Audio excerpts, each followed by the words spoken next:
Hello, users. I've got what I think is possibly one of it's hard to quantify this stuff, but one of the most disgusting stories of police brutality that I've seen yet. Um, Police shoot 13-year-old boy with autism several times after mother calls for help. I would love, because I know that you're watching this, All Lives Matter crowd, White Lives Matter crowd, Blue Lives Matter crowd. I know that you're watching this. So I would love your take on this. Please, I'm serious. Let me know. Write a comment. Start it right now. How do you feel about this? What's your justification? Alright, let's read. A 13-year-old boy with autism was shot several times by police officers who responded to his home in Salt Lake City after his mother called for help. Lyndon Cameron was recovering in a Utah hospital, his mother said, after suffering injuries to his shoulder, both ankles, his intestines, and his bladder. Golda Barton told KUTV she called 911 to request a crisis intervention team because her son, who has Asperger's syndrome, was having an episode caused by bad separation anxiety as his mother went to work for the first time in more than a year. I said, he's unarmed. He doesn't have anything. He just gets mad and he starts yelling and screaming. He's a kid. He's trying to get attention. He doesn't know how to regulate. She added, they're supposed to come out and be able to de-escalate a situation using the most minimal force possible. Instead, she said, 2 officers went through the front door of the home and in less than 5 minutes were yelling, get down on the ground, before firing several shots into a child. He's a small child, she said. Why didn't you just tackle him? He's a baby. He has mental issues. In a briefing on Sunday, Sergeant Keith Horrocks of Salt Lake City Terrorist Organization told reporters officers were trying to respond to reports a juvenile was having a mental episode and thought Cameron had made threats to some folks with a weapon.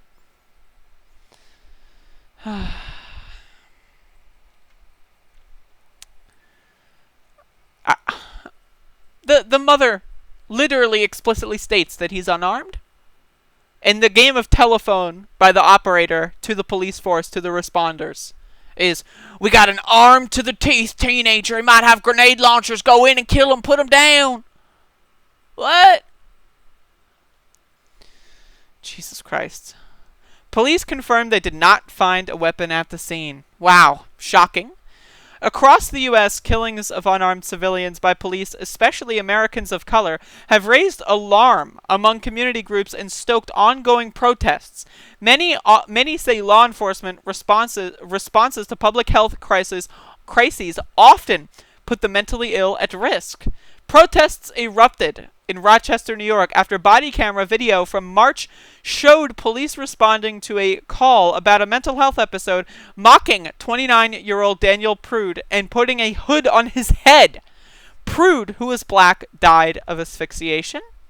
Demonstrators in Aurora, Colorado, have sought justice for 23-year-old Elijah McClain, a black man who went into cardiac arrest shortly after a paramedic administered ketamine as police officers responded to a suspicious person report. Note how all these things are trying to make you, ooh, suspicious person. Ooh, mental health episode. Ooh, bullshit. Body camera footage contains some of McClain's last words. I'm an introvert. I'm just different. That's all. I'm so sorry. Barton launched a fundraiser to cover her son's medical bills because we don't have Medicare for all in this country. Police can come into your house, try to kill your son, and then say, oops, sorry, here's a bill? That's the United States of America? She described Cameron as a typical young boy who loves video games, four-wheeling, and longboarding. She also demanded answers about why her son was not subdued. Why didn't they tase him? Why didn't they shoot him with a rubber bullet? You are big police officers with massive amounts of resources. Come on! Give me a break. And this is, I'm not, I don't want to be that person to victim blame here. But the idea that this kid's mother is going to call the police, knowing that the child has autism or whatever, right? And not be aware of the safety hazard that promotes.